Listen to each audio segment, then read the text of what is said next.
All right. We should be streaming, so just give me a second. It's the first time I did this in a while without a countdown, you know.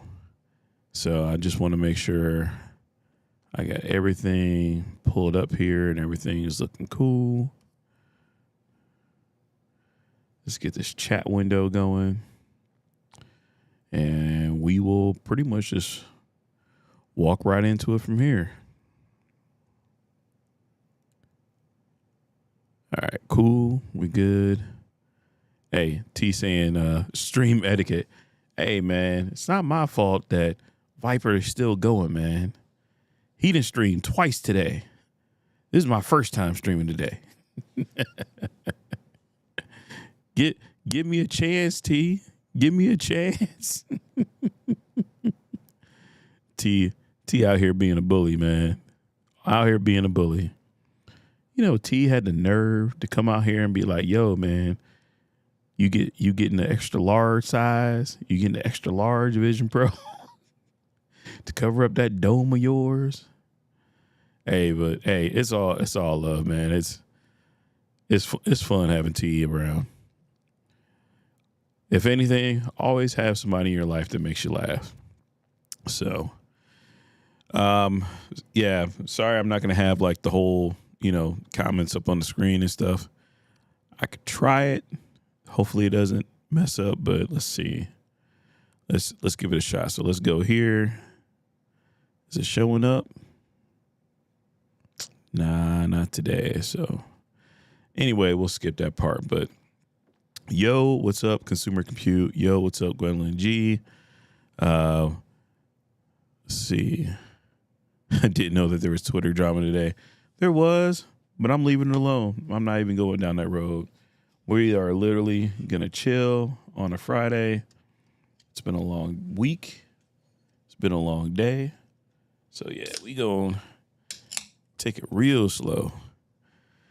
So, yo, how much snow did y'all get today? Man, we still getting snow.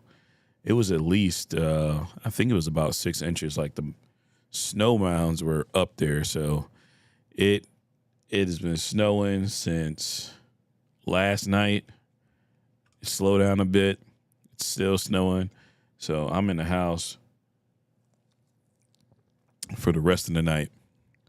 Absolutely for the rest of the night. So we just going to hang out. We're going to talk about Vision Pro, but from more of a, relaxed standpoint or whatnot, and kind of go with all the details, everything that happened. And so, long story short, pre-ordered the Vision Pro. So hats off to you guys. Thank you once again. Every single person that donated, every single person that came out and showed support, whether if it was a like or a comment or just showing up to the streams, like keeping this thing going. So thank you. Now, went to the pre-order, and to be honest, a lot of people thought the pre-order was going to be like a nightmare or whatnot. You're going to run into all these problems. Honestly, I got to give it up to Apple. Apple made it relatively easy.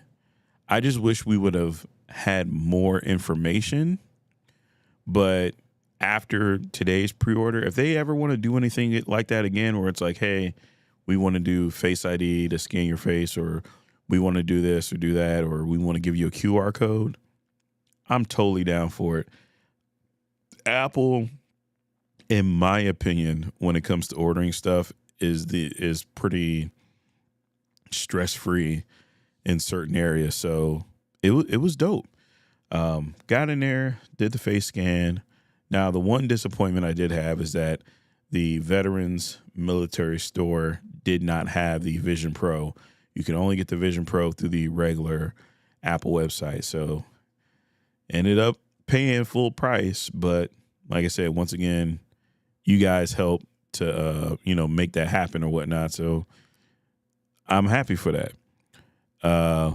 Yeah, T, Apple said, give me all the money unless you were an Apple Store employee. But hey, it all worked out. So they had 3 tiers. You had the 256 model that started at $49. I'm sorry, $34.99. Then the next model up was the 512, which double the storage, go up $200. That's $36.99. And at the very end, you had up to 1 terabyte, which was $38.99. So originally I was going for the 256, and then I thought about it. I don't want to regret not having enough storage later on. So I thought about 512, but pretty much at that point, I'm like, what's another $200?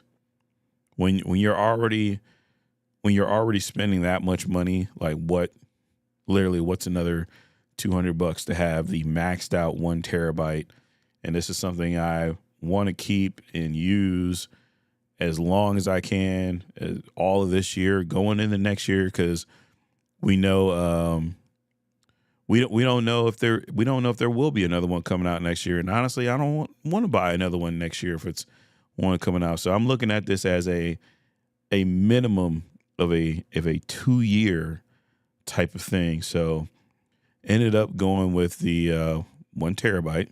So Viper can call me rich, but went with the 1 terabyte because I'm sticking with it and actually plan on using it in a whole bunch of different ways. And the last thing that I want to do is run into an issue of, hey, I only had 256. I can't add more storage to it.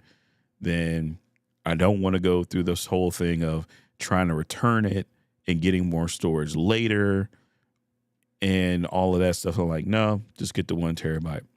Honestly, I did not care if it was even going to be a little bit delayed, because one thing I told myself is that I am absolutely not going to get this thing and just rush into all of this stuff. I'm gonna get it. I'm gonna learn it. I'm gonna put out content. I'm gonna do it at a steady pace, and that steady pace is gonna carry me through.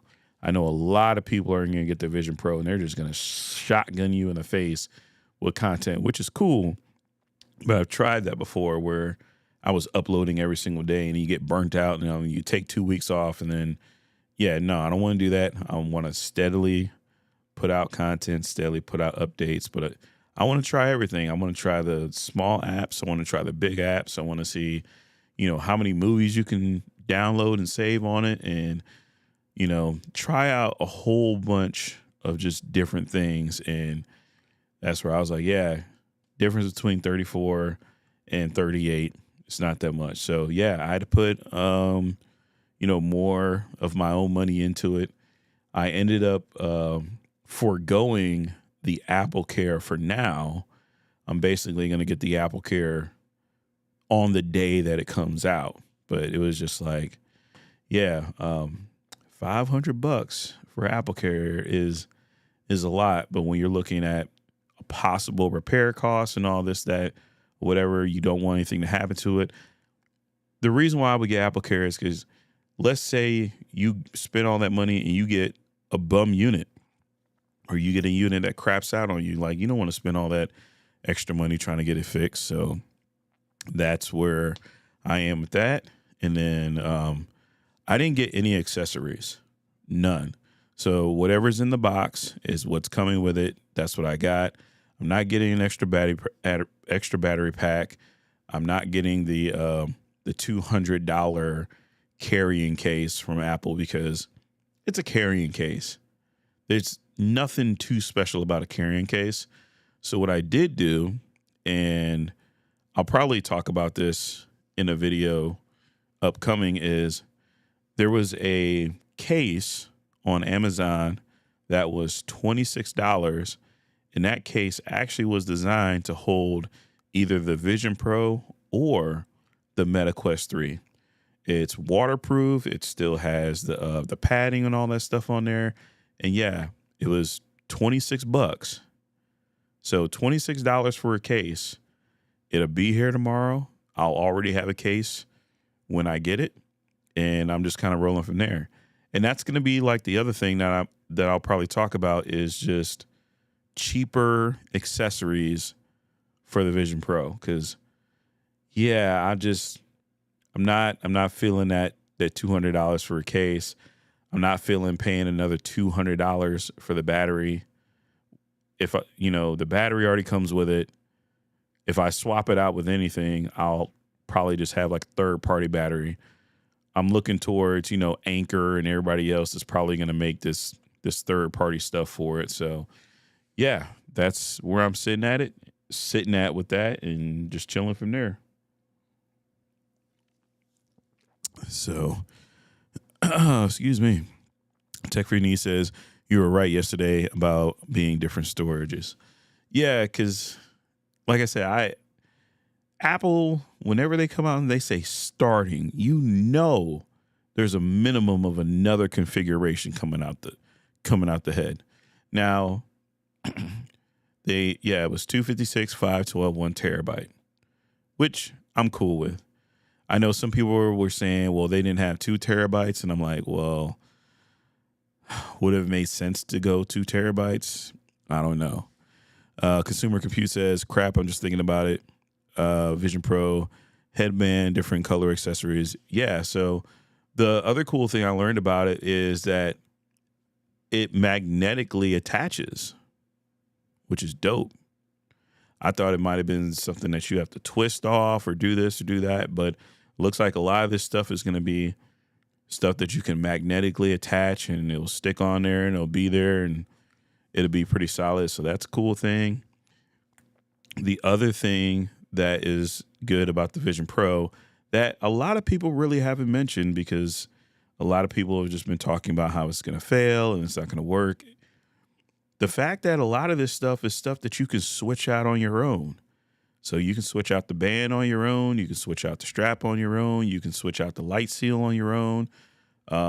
Even though we did the face scan and the Vision Pro is supposed to be set up to fit your face, you could probably measure someone else's face or get another light seal if, let's say, somebody wants to share a Vision Pro, or let's say you're somebody that uses the Vision Pro for a while and you want to clean something, you can take a part off and you can clean it, or you can swap it out if it gets dirty. So I think that's kind of a cool thing that, that kind of carries over from the AirPods Max. Because I always thought it was the coolest thing in the world that the AirPods Max, that you could take out the ear cups and replace those as those get worn down over time, or let's say they got dirty. So I think that's a cool thing.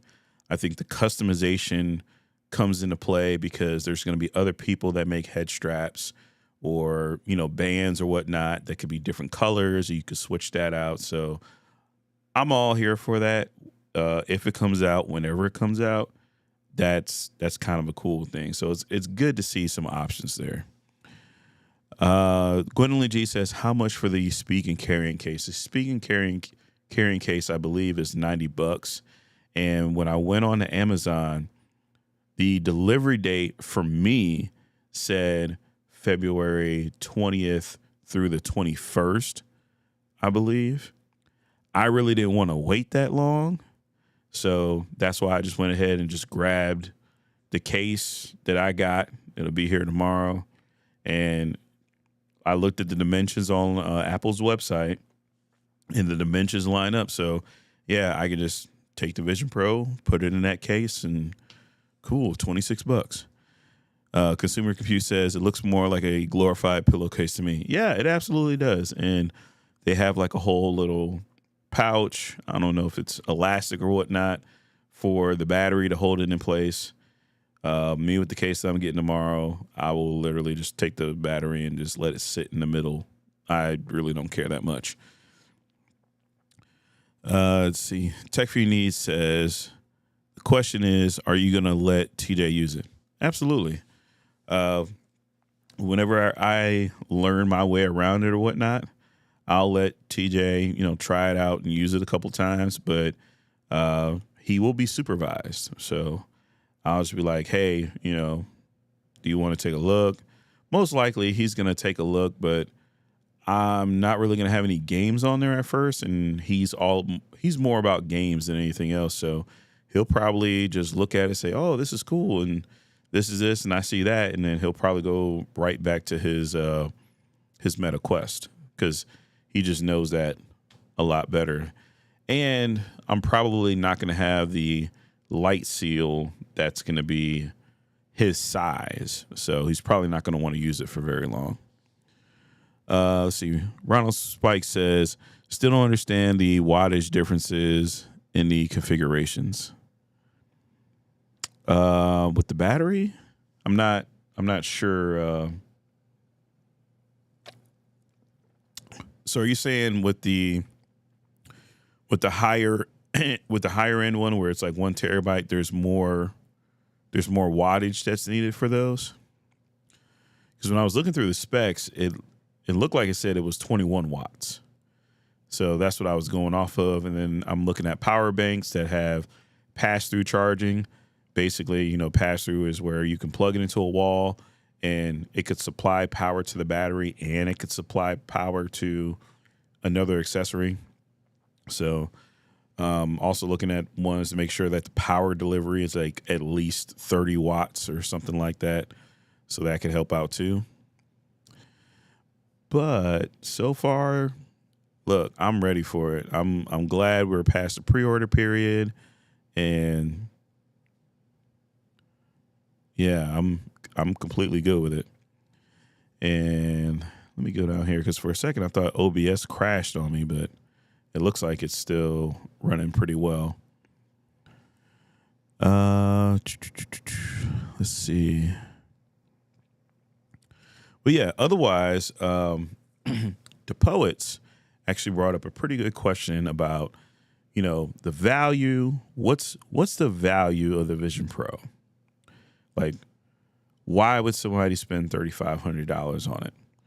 What's the point of the Vision Pro? And that's honestly, it's a fair question. I think I've answered this a couple of times on previous streams, but I've never really named it this. So I guess this is where we can get to the point.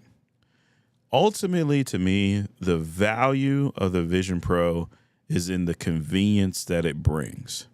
So similar to how today we look at an iPhone is a convenience because it's more than just a phone. However, if you get an iPhone and all you do is scroll social media, then yeah, it's going to be a waste of $800.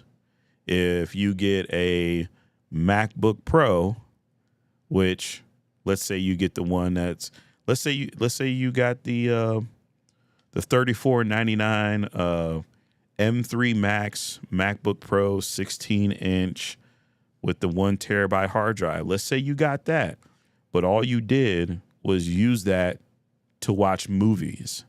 Then that would be a waste for the price of what it is or whatnot.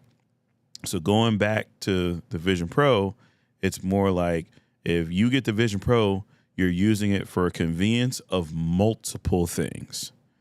That's the way I look at it. It's something that for multiple different things, it can be a convenience and it can be worth it. How could it be worth it? How could it bring value to you? Where does it make sense? So one example I would use is the Vision Pro is already essentially a Mac Mini on your face. So like a desktop type performance, but on your face. One of the things I have been looking for or looking towards doing is getting a studio display to go along with my MacBook Pro. And one of the things you have to think about with the studio display is a studio display by itself is like $1,600. And let's just say if you got a refurbished one, you add in the tax, that's like $1,600. If you wanted to get two of those displays at 27 inches apiece, that you take 16 to 16, that's $3,200. So you're spending $3,200 just for the display. And let's say you did get a similar like entry level Mac Mini or whatnot, 256 gigs of storage, M2 chip, but you're starting off with less RAM. Let's say you get that for $400. Well, right now you're sitting at a Vision Pro. And while there's pluses and minuses to having something physical there in front of you, you now have two monitors that essentially you're not going to pick up both of those monitors and go upstairs. You're going to leave those in place. So where I'm thinking with the Vision Pro is, okay, I have a full Mac computer, Mac Mini or whatnot, and I can have multiple displays that I can see and I can resize. And this is something I could take with me. If I wanted to go out in my backyard and treat my backyard like a drive-in movie theater or like my own backyard studio where I'm editing outside, the conversation changes. It's no longer just this thing of, oh, you're just using it and you're just going to watch YouTube. Oh, you're just using it and you're going to play like these little games. Like once you start thinking about this stuff and the value that, you know, or the money that you could save as opposed to buying these other physical things, then it makes sense. Let's go one step further. Let's say you then take the Vision Pro. For everybody out there that's a clean freak, that has OCD or whatnot, imagine how many things you could get off of your table, off of your workspace, if you're using a Vision Pro and everything is built into the Vision Pro. You know, you can work in the Vision Pro. I'm pretty sure you're going to be able to take phone calls because you can FaceTime and stuff like that. So you can keep your phone in your pocket, or you could keep it charged somewhere else because you're doing everything with the Vision Pro. Maybe you have one cable to plug in, and maybe the most you have is a keyboard and a mouse.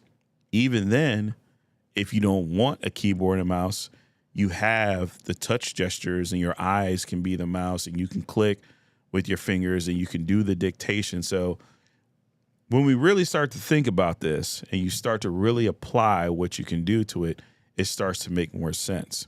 The one thing I can absolutely say right now is that I can't say with 100% certainty that the price is worth it because I have not used it yet. I haven't used it for a period of time. I haven't lived with it. I haven't experienced everything.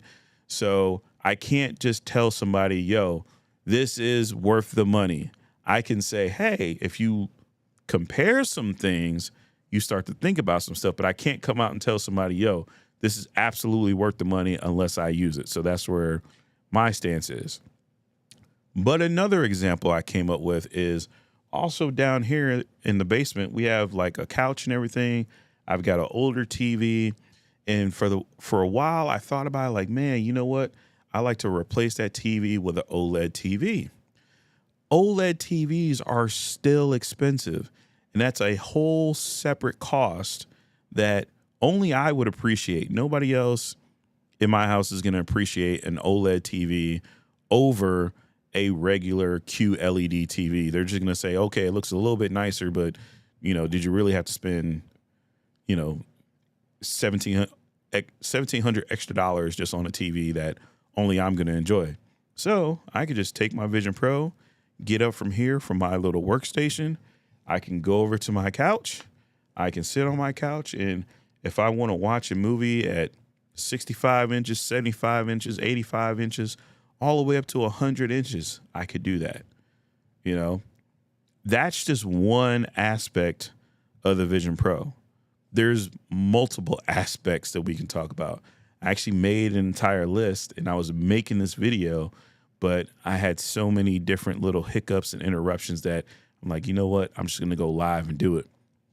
But if you guys want me to, I will literally go through the entire list. This might be like a 2-hour long stream if I do that, but that's basically the way I'm looking at stuff. And there's more to add to it as well.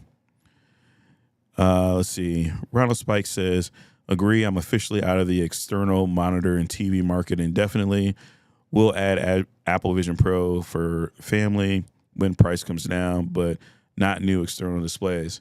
Yeah, and that's the other thing is, so I'm looking at it this way. I have a Vision Pro with 1 terabyte. If I need to get up and just hop on a plane and go somewhere, or if I need to get up and go and I don't want to take everything with me, all I'm going to need, honestly, for the most part, is the Vision Pro and my iPhone. because this is what I would do. I would take the Vision Pro. I would take my iPhone. My iPhone is acceptable quality when it comes to recording anything. So all I need is my iPhone. I don't need a microphone or anything. iPhone, tripod, Vision Pro. I could still record and make videos if I needed to. I could still edit on my iPhone, or I could edit on the Vision Pro, and I literally just have two pieces of equipment to really worry about, and that's it. That's it. I don't have to, like, let's say if I go to my mom's house, I don't have to worry if she has like an external monitor or TV that I want to work off of or do or whatever. I can pull up these big giant screens. I can pull up multiple different widgets and all these other things inside of the headset in my own little world, not bothering anybody else, and totally be fine by myself. And even that feature where somebody comes in the frame and you can see them and they can see you, and they can tell that you're paying attention. I think that's dope. I think that's something that's underrated. I think that's something that we kind of just made fun of just to make fun of it, but really haven't really thought about the utility of it. It's more so the fear and the, oh, you're going to look goofy and all this other stuff. And I hate to say it, that most of the people that say you're going to look goofy are the ones that look goofy doing other stuff already. So I don't understand that analogy, but it's kind of hilarious. Brad Fogle says, howdy, howdy, howdy. I'm waiting a mile in Wendover, Nevada to go to an Italian restaurant for supper this evening so I get to listen to you guys while I'm on my walk and waiting for supper. Okay, hey, have a good dinner. Have a good walk. I'm just going to be here just talking about this stuff. Let's see here. Peter says, go through the entire list. So that's one person saying go through the entire list. See if we get some more people, I will literally go through the entire list. Big Pontiac says, like that aspect. Yeah, that's literally what I'm thinking about it. Like, even going back to me talking about going into the backyard. Like, imagine if you could take your Vision, well, it's going to be a thing, but put your Vision Pro on. Let's say it's a nice breezy 76 degrees outside, clear skies and whatnot, and you just want to plop out your lawn chair, sit in your backyard, and just have your two screens and work outside. I can tell you right now, if you take your MacBook outside, if it's a nice day, you're worried if you're going to spill something on it. You're worried about the glare. You're trying to, crank up the display so you can see the screen and this, that, or whatever. Your hands are never really completely free. But with the Vision Pro, it is. You could be lounging. You could be relaxing. You could have a nice tall glass of lemonade or whatever you're, drinking. You can be enjoying that while you got your headset on, doing whatever. Like I said, backyard drive-in theater or working outside in the backyard, whatever, there's stuff like that. Because to be honest, to a certain degree, most of us don't like taking stuff outside that's electronics. Like, you're always worried about it. But this thing, it said like the operating temperature was supposed to be between 32 degrees Fahrenheit all the way up to 86 degrees outside. That is dope. I would spend so much more time outside, and with my MacBook, I'm always like babying it because I don't want to get a dent on it, or I don't want to drop it, or I don't want to do this or do that. If I got something strapped to my head, I don't have to worry about anything at all. So, let's see here. Brad says, I would break that list up into 2 or 3 parts for key topics during upcoming streams. Yeah, so I could cover a couple of things tonight and then break some stuff up into other ones. I think tonight we'll go through maybe about 3 topics. I already covered like the first one, but we can dive deeper into that. I still got 2 more of the topics that honestly we can get really, really deep and really, really nerdy into, and that'll go for a while. So That's 3.5 votes for the list. Tech Free says, nah, break it into sections like Brad said. So, all right, we'll go through it. But Peter says farmer's tan, tank top, tan bikini lines, AVP lines. Yep.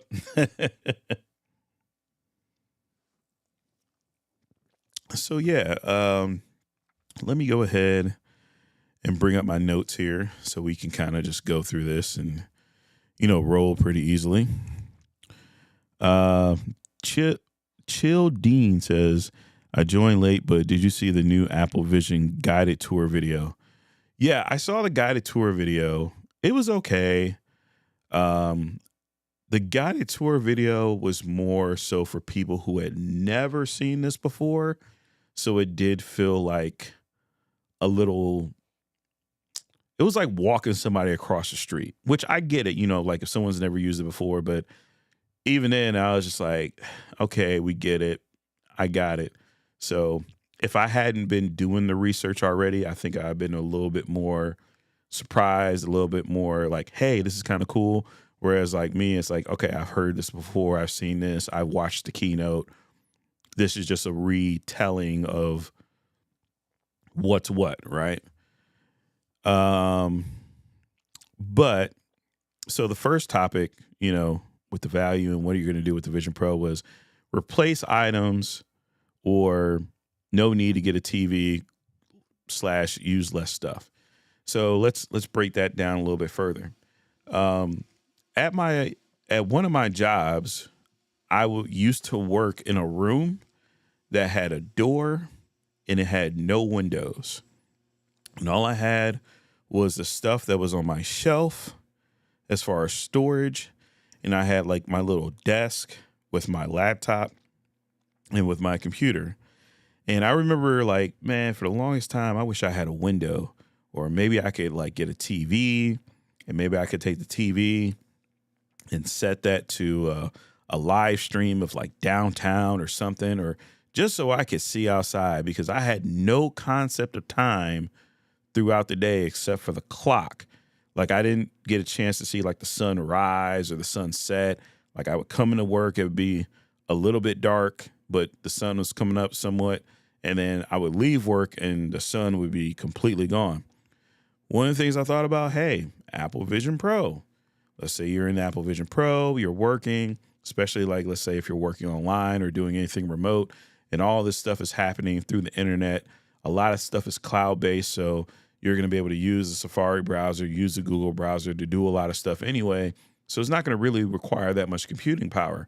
And I'm like, man, it'd be really dope. Instead of being in this room with 4 walls and nothing to look at but just yellow light and tan walls, let me go into full immersion mode, and then I could have whatever background. I could have a background of the beach. I could have a background of the city. I could have a background of my house if I decided to make a background or do anything like that.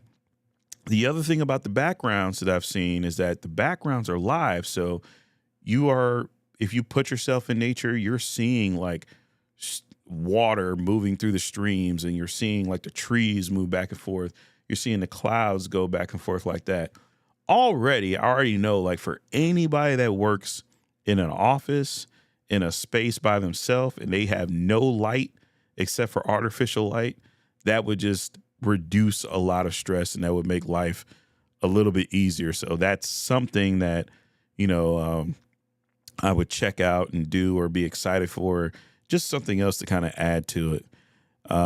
Let's see. Robert White says, got the 1 terabyte. Thank goodness that they had the extra storage miles. Yeah, same here, because I wasn't feeling that 256.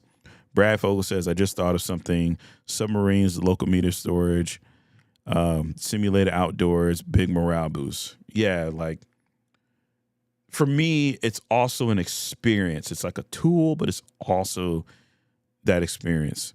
Childine says, facts, but seeing eyesight for the first time was awesome. It was actually had depth. I was expecting it to look cringe, but it actually looks like goggles. Oh, okay. But yeah, so there was that part.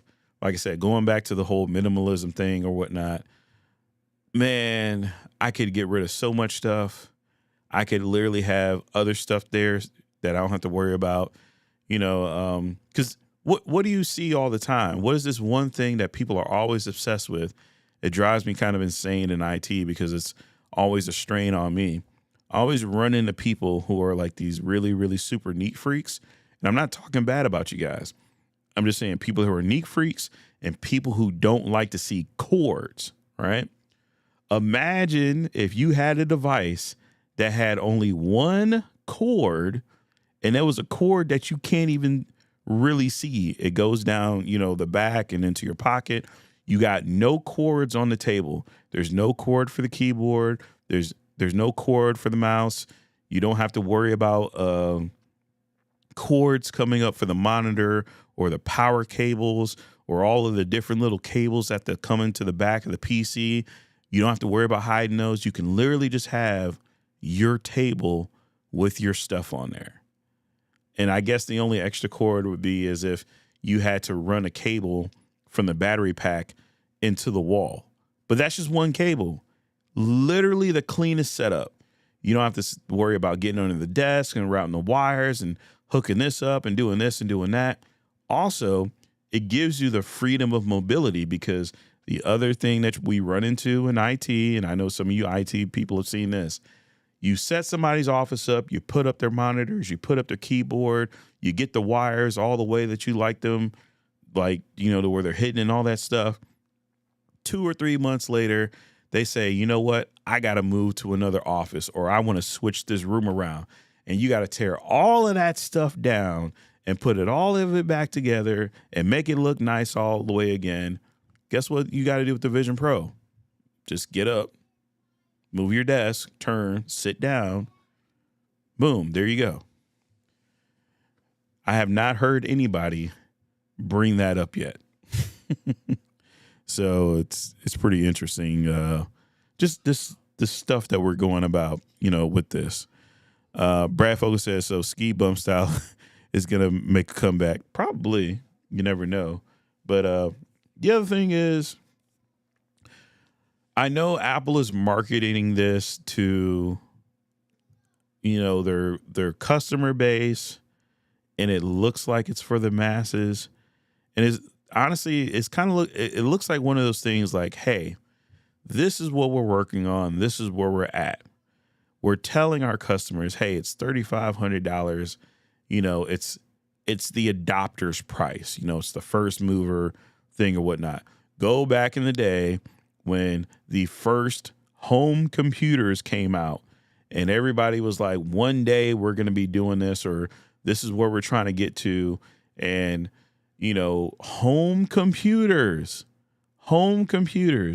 that literally were less powerful than a $99 phone at Family Dollar today.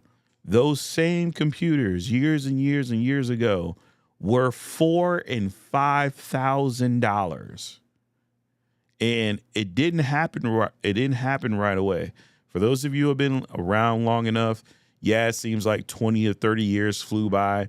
But when you go back to when the first thing existed to 20 to 30 years later, and then where you see where we're at now, how far along we've come and how much cheaper the technology has gotten and how much more capable it's gotten, that's when you really sit back and you look and you appreciate. You're just like, you know what? That had to happen. That $4,000, $5,000 PC had to happen. That $4,000, $5,000 Mac had to happen.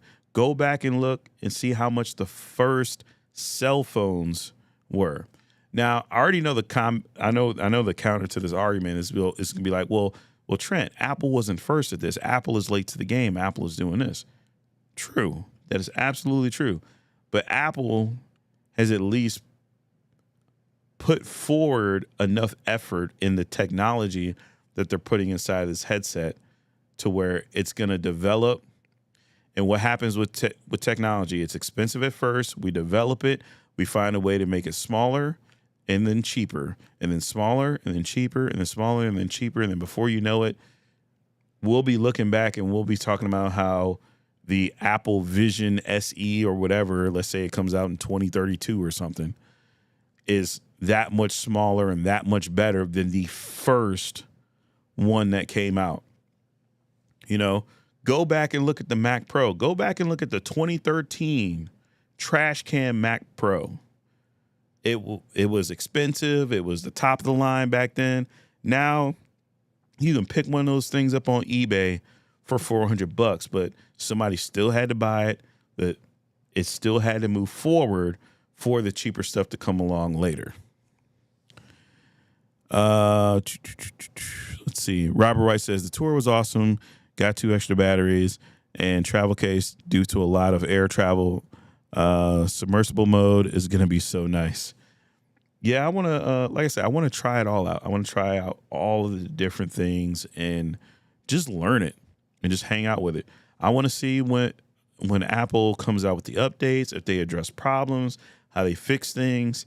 If I have a problem, I want to find a way around it and make videos on how to fix that so other people can enjoy it too. Like, I'm not really here to just be like, hey, here's my first impressions, here's 2 weeks later, and I'm never going to touch it again. That seems to be kind of like the general consensus, is that this is going to fail, no one's going to use it, you're just wasting your money. And I'm here to say, well, hey, if you are going to get it, if you are going to roll with it, here's how you can use it. Here's how you can make life a little bit better. So part of the value for the Vision Pro for me is adding value to other people, you know. And, you know, hey, live through me. You know, you don't have to purchase it. You can watch me go through all the trials and tribulations so you don't have to go through all the trials and tribulations. Let's see here. Let's see. Kong Sun Chan says, imagine wireless antenna for charging. Then one can get any wireless devices with Qi charging anywhere in the room via Samsung tech. That would be cool.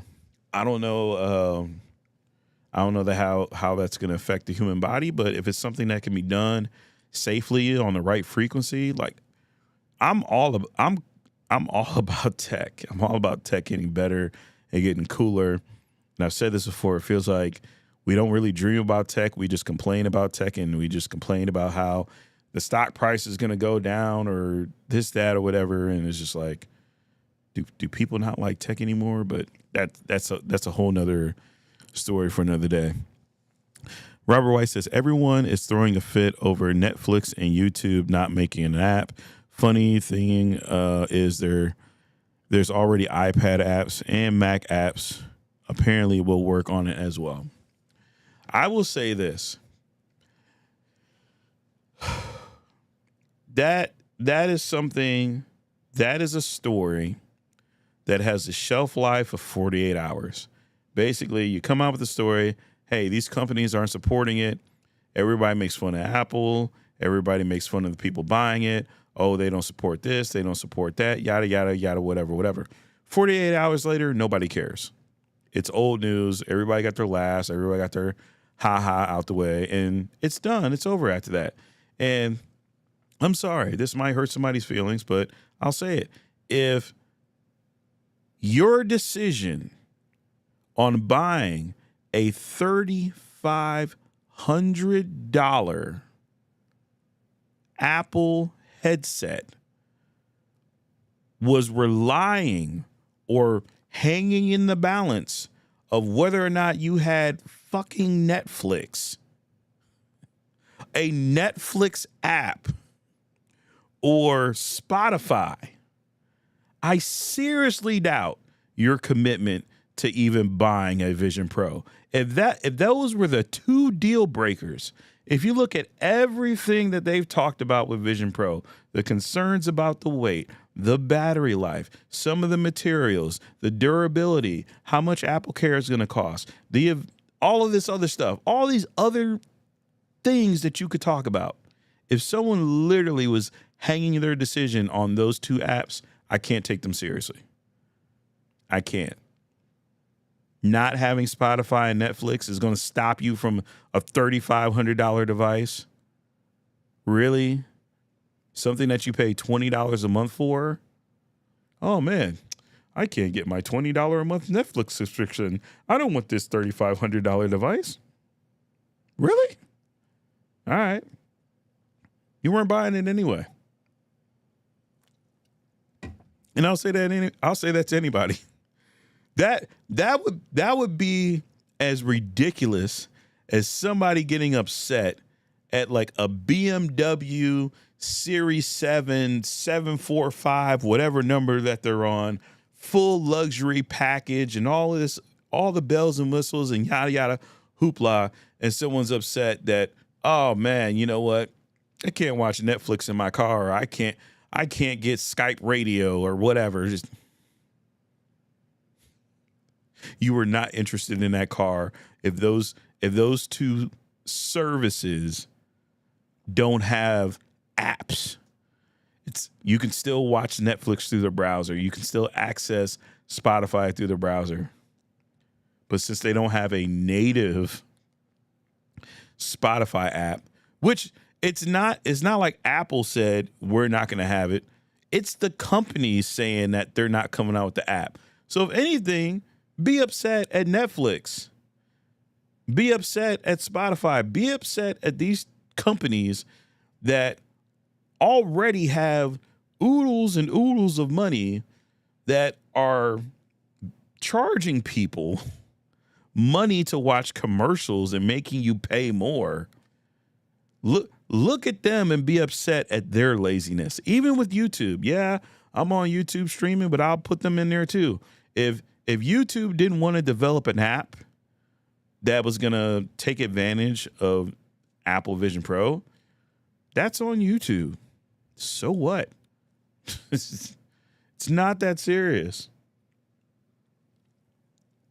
But people take stuff and they just blow it all up to where it just sounds ridiculous. Like, if I go and I explain this to any other regular person, they'll be like, what? Seriously? Okay, so what? Watch Netflix through the browser. So what? Let's see. Mr. Sean says WWDC 2024 can't come soon enough for this Vision Pro software enhancements. Oh man, I'm gonna be all over WWDC. However, I don't want this year to rush past. Like, we just got in January. We're almost in February. Like, I want to enjoy this year. Brad says sipping on a Jameson orange cocktail, very nice. Extra syrupy, just warning, but a nice carbonation mix helps smooth things out. Oh, okay, gotcha. Yes, I do believe that demand will drive development from the established players. A Vision Air will be necessary to drive larger adoption. True. Kong says, I could see Apple co-charging subscription, i.e. $99 a month for all Apple services, but one has to sign a contract to 24-month term to use the Apple devices for free. Maybe. I don't necessarily see it, but crazier things have happened. So let's go back to our list here because I did get a little bit derailed, but like I said, talking about the Vision Pro and needing less things and how you can use it to your advantage, not your disadvantage, but to your advantage. Second thing, first person recording and content consumption. Now, this is going to tag a little bit into the first one, but just hear me out. As far as the content consumption part, like I said, once again, being able to consume content in a different experience beyond just your phone. Now, what was one of the things that we used to talk about years and years and years ago? 3D TVs. And 3D TVs couldn't stick the landing because you really couldn't enjoy it, right? And there were some hiccups along the way or whatnot. But a lot of this 3D content is supported in the Apple Vision Pro and looks great in the Apple Vision Pro. And they're making movies and redoing movies around this 3D content and this immersive experience along that line of just enjoying content. And once again, and I have to credit Andrew Edwards for this because he made a very good detailed video about his experience. One of the things that he talked about, and I love this, is the fact that with the Vision Pro, you can zoom further into pictures than you normally would be able to unless you had like a giant monitor. And you can do this anywhere. So photo editing aspects or zooming in and experiencing and looking at different content from different ways, that's going to be another part of it. Also, another thing that we're forgetting about is a lot of these 3D models and these AR models that you can view in your physical space, but in augmented reality at the same time to see how these things are built out and how they actually look. I'm sorry. One of the jankiest things to me was to take an iPad or my phone and go into AR mode and be like, all right, I have to point the phone this way and look at it like that. And I'm still not looking at it in a 3D type of space. I'm still looking at it through a phone, which is using a camera and then looking out the other way. But I can't fully experience that. But with the Vision Pro, you can do that with the models and all of this other, stuff and content that's going to be there that you can consume and enjoy. And it's kind of crazy when you sit there and think about it. And it's like, it's just another thing when you look at the layers of what you can do.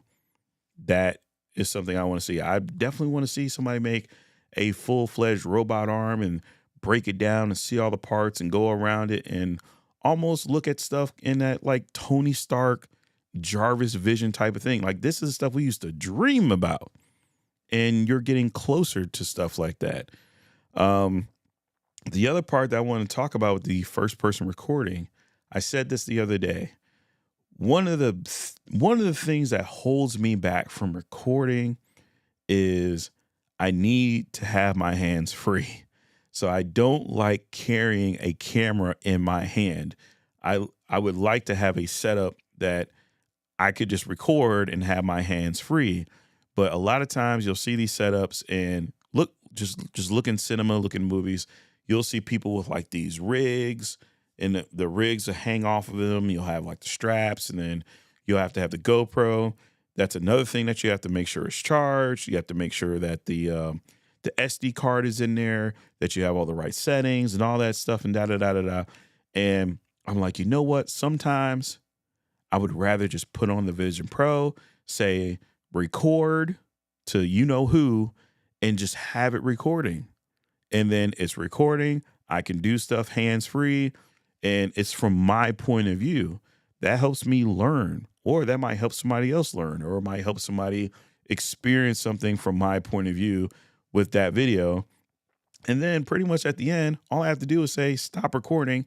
If I want to, I can throw it inside of a LumaFusion and edit it on the Vision Pro, on my iPhone, throw it in Final Cut, or just send it to somebody, or airdrop it to any of my other Apple accessories. And that's something I could do with that, as opposed to just, grabbing my iPhone and being like, all right, yeah, this here and that there and da-da-da. I can already be wearing the thing and already have my hands free. So I don't know. I sound like I'm going a little bit crazy with this stuff, but like I said, it's just stuff that I'm thinking about. Let's see. Brad says, I want to see those upcoming concert experiences. I want to see them too. I want to see them too. I don't want to have to pay. I don't want to have to pay those ticket prices to go to some concerts. To be really, really honest, I don't want to have to pay that. If they say, I'll tell you this right now, because they showed the Cavs in one of their promos for Apple Vision Pro.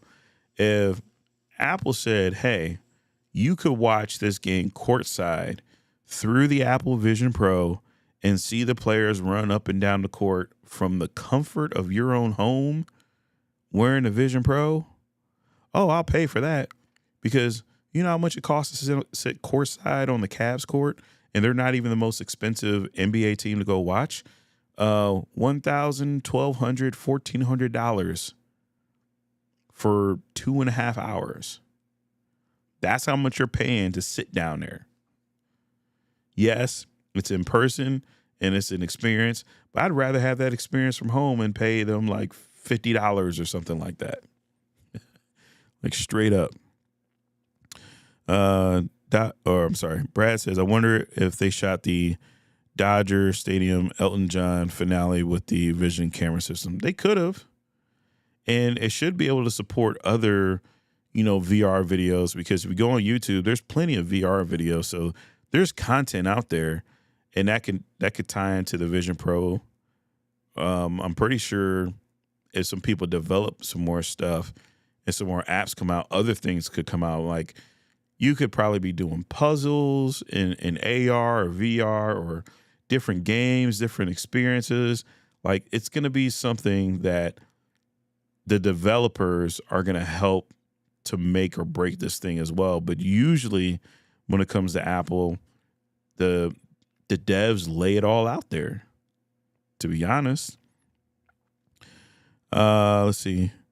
Think we'll get an immersive stream for the Super Bowl. Oh, I hope we do. I hope we do.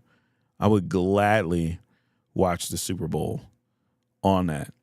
And even then, I'd be able to get up and, do some extra stuff or whatever. Or if I need to go into another room, if I want to, whatever, for whatever reason, for whatever reason, if nobody in my house wants to see the Super Bowl because all their teams lost out, I can come right down here in the basement, turn on Vision Pro and be like, boop, be in my own world. Watch all my anime, watch all my old 80s TV shows and movies and all that stuff. Totally be cool with it. Mr. J says, pre-ordered the 1 terabyte version, selected to pick up in the Apple Store to make sure I get the full support, full experience for my hard-earned money. Yeah, I'm picking mine up at the Apple Store, but as soon as they hand it to me, I'm hopping in my car, I'm coming straight home, and we streaming. We're going to have it come out there on the stream.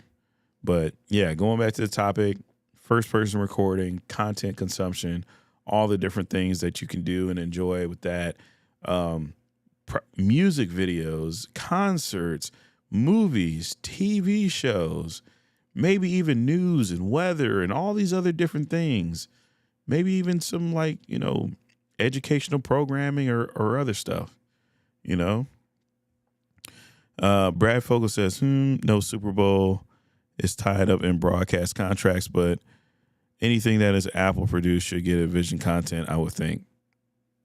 Hey, this is just the beginning.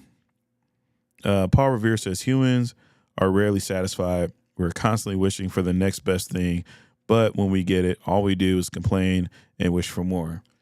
Yes, that has been the bane of my existence, because we will constantly want for things. We'll say, hey, we want this, we want that, we want to get this, we want to get that. And when we'll get it, we'll find some flaw in it. And it's not like we'll find flaws to make it better. We'll find flaws to convince us that we don't need it or shouldn't want it, or that this is a totally bad thing, instead of improving things. Brad Fogel says, I mentioned this during Vipers Live this morning. I could see the Apple Vision Pro being my personal Christmas gift this year. I can't justify the current pricing without any real world reviews and comparisons. Yep. And this is the message I wanted to tell everybody. If you don't want to buy an Apple Vision Pro, you don't have to buy an Apple Vision Pro. You don't have to be first. You get you have the luxury of sitting back and waiting and making an informed decision. Me, I'm doing this, one, because I believe in the product and I want to see it for my own eyes and I want to experience it. I don't want to experience the Vision Pro, just by looking through the window. Like, everybody has their own preferences and whatnot.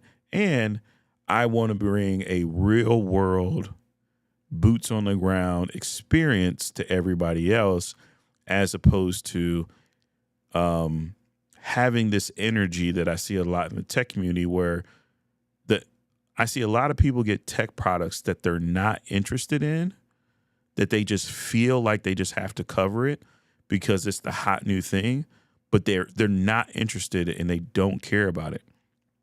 And there's an audience of people out there that actually care about products, that want to see someone else that cares about that product actually talk about it. Because there's a difference. When there's something that you don't care about and you're just talking about it, you'll just skip through so much stuff. You'll just say whatever. And it's just like, look, I'm here. I'm punching the clock. I don't care. But when you have somebody that's actually engaged and actually knows about it, you can sit there and talk with that person all day and have a conversation and learn stuff. And it's never a bad time because they're not grumpy about it.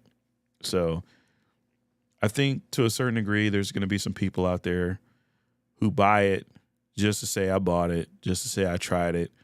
But they were never serious about really keeping it or really using it to a certain degree. And so we'll see how that develops. But like I said, I'm in it for the long haul. So that's pretty much where I'm going with that. Oh, man. But yeah, if you guys want to buy it, cool. If you don't, hey, there's nothing wrong with that. What's the third thing that we can go through here? I would say the third thing is education. So one of the things I thought about is the educational aspect, the putting yourself in the shoes of a doctor or someone that's recording the situation or the training that's going on and being able to see that first person. Recording spatial video of moments and memories and being able to relive those memories. Now, you're going to have a lot of people out there that say, it's creepy for someone to be wearing a Vision Pro, to be not watching it live, but recording, and they're not experiencing the moment and yada, yada, such and such. I will agree that, you may feel that way. I, however, respond with, you have people who record events with iPhones. You have people that record events with cameras. We watch sports in TV and life happen through a screen already. What's the difference with a Vision Pro? Also, I think about it this way. We live in an economy, at least in the U.S., where most of these houses are two-parent households, right? Let's say for whatever reason, I got to go work a double shift to put food on the table, okay? That's what I got to do as a guy. Maybe a girl has to do that, or whoever is the leader of that house has to make a sacrifice to put food on the table. Then the other parent or the cousin or whoever has to take little Timmy, John, Jane, whoever to the soccer game, and you have to miss the soccer game. But if I had the technology to watch that soccer game as if I was there for a moment that I had to miss, I'm cool with that. I don't see the problem. Once again, a lot of people are looking at every single negative, but not looking at the benefits or not looking at the positives. I would go even further as to say, if you had spatial videos, and let's say these spatial videos get really, really, really good, right? Let's touch home base here. There are people that go through having dementia. There are people that go through traumatic brain injuries. There are people that go through having Alzheimer's. And sometimes just watching something on the screen, is just, maybe it's enough, but it's not. What if you get to the point to where, hey, you watch this video back and you remember being there. Now, yes, I know that's a little bit far out there with Minority Report and getting further out into the weeds, but it has to start somewhere. But it also goes back to what can the technology be? Okay? And that's part of it. Yes, you look at things for what they are today, but you also look at the potential of what they could be in the future. And you say to yourself, is that actually worth pursuing? And could we actually get there through that? Still, when I come back and I look at everything and we look at products today, products are more so reviewed for bang for your buck, what's wrong with it, and how can next year be better? Because a lot of times you'll see, hey, like this is cool, this is that, but the general consensus is, hey, let's find out what's wrong with this thing. Let's find out how we can break it. Let's find out how we can talk about the company in a bad way. And it's not just Apple. It's people do this with Apple, people do it with Samsung, people do it with Google, people do it with OnePlus, people do it with Hitachi, Suzuki. Like name a company and like there's this whole thing around it like, hey, this is nice, but what's wrong with it? Hey, look at this Acer computer. It's nice, but what's wrong with it? That whole type of energy is like kind of crazy, to be honest. So, yeah, I know I keep, going on a little bit with carrying a little bit too deeply into some of these subjects. But once again, these are the conversations. These are the talks. This is the stuff that goes beyond, well, it's just expensive. Well, it looks like a pair of ski goggles. Well, it's not the future. Okay. There's a lot of things that are not the future, but there are things that happen on the way to getting to the future. And this whole, well, let's just skip what we have now and just go to the future. Doesn't happen like that. Trust me, I'm pretty sure there are a lot of EV owners right now that would love to skip to the future where we have graphene or solid state batteries and this stuff is no longer affected by the cold. We would love to skip to that, but we got to deal with what we have in the present right now and pretty much go on the journey to get there. So yeah, let me know if you guys have any other questions or where else we can go with this. I see we still got 19 people watching. This is cool. I've been talking my ass off for like the past 10 minutes. So please feel free to comment, change the subject or switch up the conversation. I don't care. We're just chilling. But yeah, like I said, looking at everything else, the other thing that was kind of crazy was, I guess there's supposed to be with that R1 chip, it's supposed to have like a 12 millisecond photon to photon pass through. 12 milliseconds is so fast. It's faster than a blink of an eye. And this is supposed to be the data that's supposed to be coming back and forth. So that pass through mode must be like dead on accurate, which is cool. And I want to see that, test it out, do all that stuff.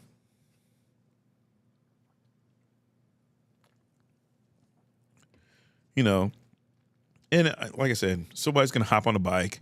Somebody's going to get in a car. Someone's going to jump out of a plane. I'm not going to do all that. I'm going to do the practical stuff with it. Let's see. The tech inside of the Vision Pro is incredible. It is insane. It's crazy. And if anything, maybe I'm the person that just leans more into VR. Maybe the Vision Pro is really what takes me into VR and really wants to dive deeper and see how far we can go with that. because I'm just tired of phones. And I'm not saying like I don't appreciate phones. I still appreciate them, but I don't know where else to go with phones because phones are like so amazing and there's so many things you can do with them. But it just seems like the segment of the attention just goes towards cameras. Now it's like going towards AI, which is kind of cool, but it's cameras, it's build quality, how it looks, how many phones sold, how much market share. Like, these are the things that come up in phone conversations. Like, most phone conversations aren't even really like tech related. It's just like, who has the best picture? What's the best camera on the smartphone? I don't know what to do with that. Brad Fogle says, I will say that manufacturing teaser they released today definitely helps to justify the cost. Extremely high quality build. Now, I will say that teaser was too short. I wanted it to be longer, but when you say $3,500 and then you look at that manufacturing process, I get it. I get it. I can understand that can make sense. It's not something that was like hand woven in somebody's back shop. Like, you see the machinery, the precision, the angles, and all that stuff. Maybe it was just filmed really good, but even then, you see the aluminum being cut out and the water jets hitting it and part of the assembly coming through and the individual bands and the loops coming around. And that's kind of crazy. And that's something that you're going to have to pay for. You know, when you're putting that much effort, it can command that price for the build. The technology is just like, I don't think people really understand this. Like, you're taking the pixel count, the pixel density that's usually in a 4K display or a monitor, and you're squeezing it down to something that small, giving someone dual displays, 18-degree wide field of view in both eyes, color rendition, processing, and all of that stuff, and you're saying we're putting it right here. So what if it's a pound? Or, oh, it's 650 grams. The fact that we've made it to this point in life where you can have all that capability and technology, and your concern is about it being a pound, is amazing. Especially when you go back and you look at it. We used to have rooms of computers dedicated to doing stuff back in the 60s. I wasn't even alive, and you just look back at that stuff back then, all the mainframes and all the stuff they had to do and all the stuff they had to build out, whatever. And then you get all the way this far into the future, and then you say you have all this stuff and you can do this, and it's this small and it's this and it's that, and here's where it is, but it can get better, and we're still wanting it to be in like the size of glasses and frames. That's crazy. You just want to sit there and literally appreciate the technology. And like I said, like my brain is just going in so many different directions because I'm like, well, you can do this, you could try that, you can have this, you can have that. And it's just like, at some point, the tide is going to turn. We're going to go from making fun of it, talking about how it's going to fail, how it's not for me, how it's not this and that, And eventually we're going to get to the point to where we say, okay, who's actually doing stuff with it? We're going to get to a point to where we're going to see a video on social media of somebody using this headset or somebody coming up with a technology or somebody taking this thing and doing something that no one else has thought of doing before. And then that's going to be the thing. And then everyone's going to call them a genius. Everyone's going to say, oh, well, is this, and that. And I can't believe that somebody made this. It's been this way all the way throughout human history of people taking things that other people thought weren't going to be shit, and they find a way to do something with it. And everybody will be kicking themselves like, man, why didn't I think of that? How come I wouldn't? I've done that. I've had moments where I looked at stuff like, man, why didn't I think of that? I was the same dude back when the Galaxy Fold, the first Galaxy Fold, when it came out, and they DJ Ko came out strong, and everybody else came out on stage, said the Galaxy Z Fold, foldable phone, $1,980. Everybody was in the audience. You heard that groan. You felt the pain. Who's going to pay $2,000 for a phone?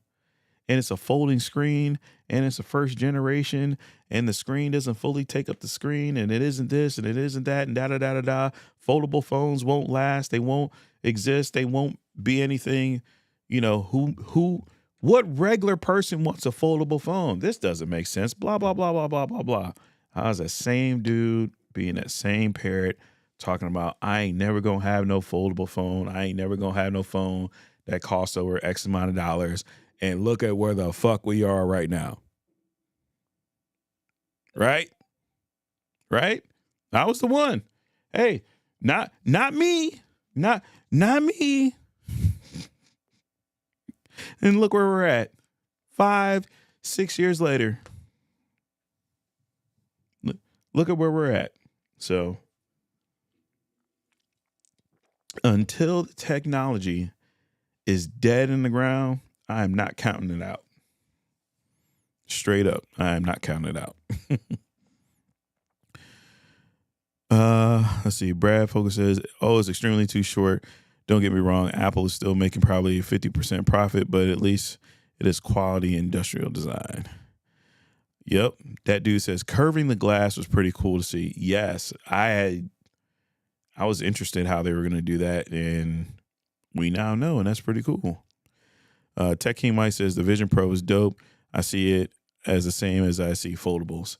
That's crazy because I just went on that whole rant about foldables and everything like that. That dude says, bro, the pixel density of an iPhone is like 440 ppi. And in this product, each iPhone pixel has 64 pixels. Jesus. Paul Revere says, I'm yet to hear anyone say that they see any screen door effect or any artifacts with the visuals. Apple produced a product that was only a wish before. Yes. And 2 weeks from now, I get to enjoy that. I get to look at something and I get to be first. And I'm happy about that for once. I get to be first. I get to be on the bleeding edge. Like when you're a kid and you're like a tech nerd and you're growing up and you're saying to yourself, man, I wish I was there one day. I can't wait to be the first person to be there, to experience stuff from the beginning, to have the first whatever. I'm there. I'm going to enjoy the shit out of it. I'm going to be happy with it. So, yeah. Let's see. Quest 3 does the same things for 7 times less money and way more 3D experiences. All right. But riddle me this, Batman. Does the Meta Quest, is it designed for people who have Apple products that are in the Apple ecosystem? No. And look, that's the thing. I'm not trying to hate, but look, for every single person that I'm sorry, I'm going to rant about this. There's always this conversation. Okay. And this is what kills me about tech. There's always a cheaper, but you can do whatever with something else answer. Because this is where I kind of hate this. If I come out and I talk about the Vision Pro, somebody says you can get this, you can get this, you can get this. If I say, all right, well, here's the Meta Quest, someone else is going to be like, well, you can get that, and you can get that, and you can get that. And no matter what you get, the goalpost always moves. It never sets. Like, no one can just be like, you know what? Hey, you can get this. If you're cool with that, cool, right? And if you are looking for the most affordable plastic Meta experience, then go get a Quest.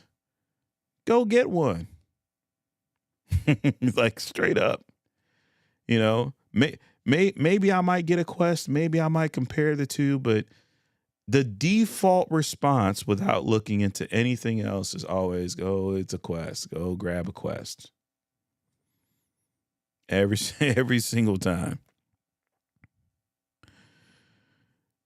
Paul Revere says, there we go with the Quest 3. Oh, man. Let's see. Yeah, not the same league. No content in Vision Pro. Only US. 500 VR experiences in Quest 3 and available globally. Cool. Go grab a Quest 3. Trent, I still see you rocking that Fold. Yeah, I still got it. I'm still going back and forth. Like, right now I'm pretty much in the pocket of now I can put it up on swap and let it sit there, but I'm just being real stubborn about it. So we shall see. Perp Minus says Vision Pro is one step closer to Ready Player One reality. I got to rewatch that movie. But Ready Player One, it was more about gaming, so I don't know. We'll see. Let's see. Tech Chemo says, you changed your mind. I'm just a young black entrepreneur. Hey, look. You know me, I know you. We can go from there. Let's see. There isn't any VR games in the Vision Pro. How is it one step closer to Ready Player One? Yeah, look, that's what I'm saying. Like, that's where I'm not trying to really compare it to Ready Player One, because Ready Player One was more of a it was more of a gamer thing. But like I said, there's stuff that the Vision Pro is going to be able to do that the Quest probably can do, but maybe not as well. I will sit there, I will do the research or whatnot, but you know, it's the same conversation. It's like when we talk about cars. Hey, you know what? I like a Mercedes-Benz. They came out with a new Mercedes-Benz. Well, you can go get a Honda. You can go get a Toyota. It's not the same fucking thing. You know? Sure. Yes, they both have four wheels and they both go vroom, vroom, and they both might have leather, but there's differences, okay? If you, like I said, if you really care that much about cost, if really, for real, like if you really care that much, why are you here? Is this the crusade where we're trying to, is this the point where we're trying to say, hey, you know what? You know, don't buy a Vision Pro, go get a Meta Quest. Is that the crusade that we're on right now? Really? That's where we're on right now.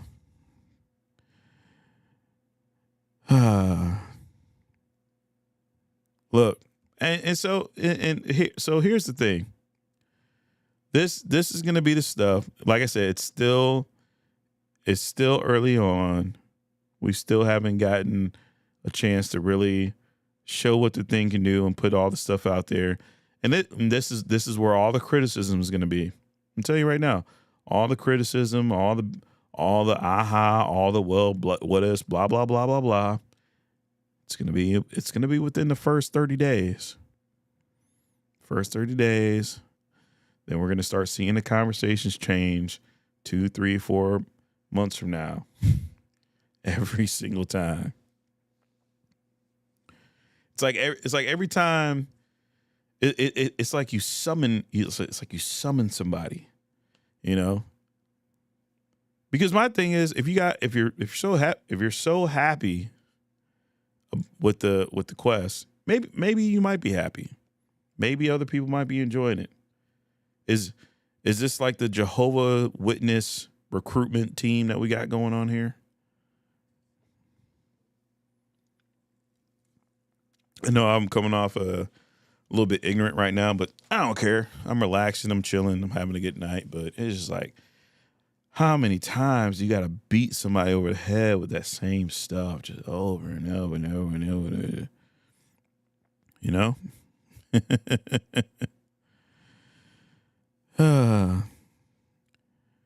Good question. I'm here for all the people that can't buy the limited edition Vision Pro. I'm sorry, that's life. You know? It sucks, but it's true. I can't buy a Bugatti Veyron. I can't buy a Ferrari, but I'm not there for all the people who can't buy one of those. I drive my Nissan Maxima and I'm completely happy, but I'm not out here trying to be like, hey, you in the Maybach, you can go get a Nissan, right? Hey? Oh, hey, you in the 7-bedroom, 3-bathroom house, you can go live in an apartment, 1-bedroom studio.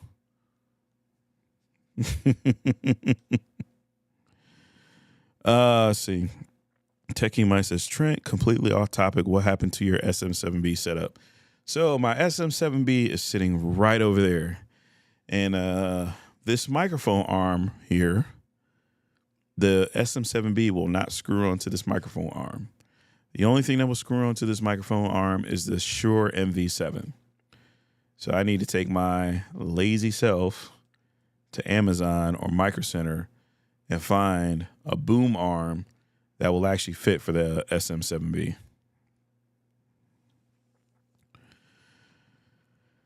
Whew. Yep. Let's see. My buddy for a XXX company, and he says this is going to completely change the industry. I bet. I bet there are gonna be other industries that are gonna open up real quick, because whether people like it or not, as much as, and look, I used to be the biggest Apple hater. Okay, so don't think I'm just riding the Apple horse here when I say all this stuff. But I used to be the biggest Apple hater. I used to not be able to see Apple for what it truly is. And we all look at it like, oh, Apple gives you the weak specs, or, oh, it's this, or you're overpaying and blah, blah. Look, whether you like it or not, Apple contributes to starting industries and starting businesses. As much as people don't like it, they do that. Companies literally rise up and become profitable because of Apple. Hate to say it. Hate to admit it. Be the first one to say it, but it's true. I've seen it. Whether you want to call people shallow, or they don't know, or they don't have money, or they're dumb, whatever. The proof is in the pudding. Follow the money, you follow the market, see what develops and what happens. I was the first person out here talking about how AirPods were going to fail and how stupid they were because they weren't new. They weren't the first to blah, blah, blah, and do this and do that. They don't even have silicone tips and yada, yada, whatever. And then the customers proved me wrong. The people who had money or wanted to buy them or were fans completely steamrolled my entire argument. Let's see. Madness. What are you going on about? You can use messages for web to text as if you were in your phone from the Quest. Just tried it. Or are we talking about iMessage or messages? Like what? What? Look, man. Madness. Look, go, please please go make your own channel or your own blog and educate me. Or if you do have a channel, put it in the chat and I'll go watch it. Because you would be better off telling this to everybody else than you would do a better service to people who are interested in the Meta Quest versus people who are interested in the Vision Pro.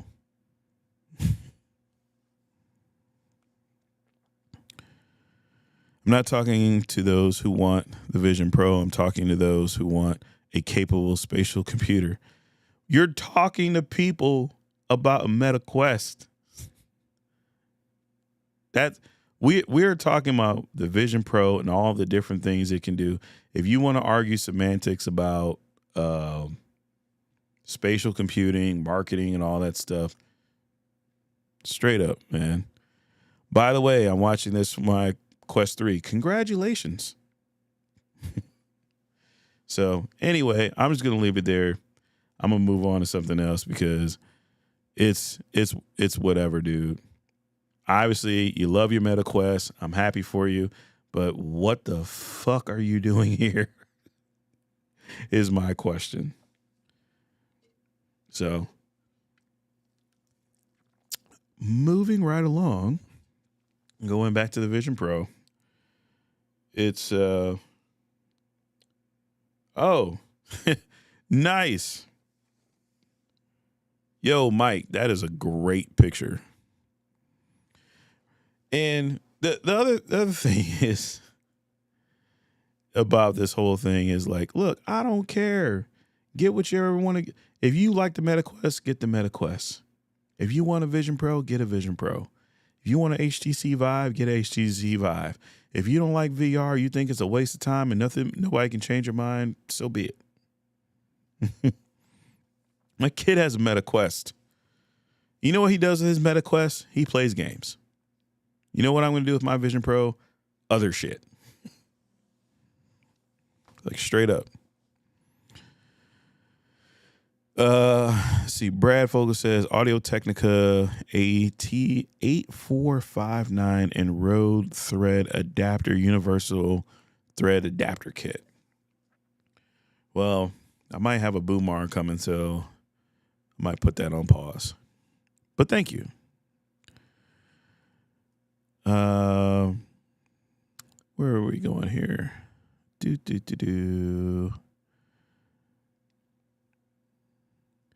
Brad Fogel says, I hear you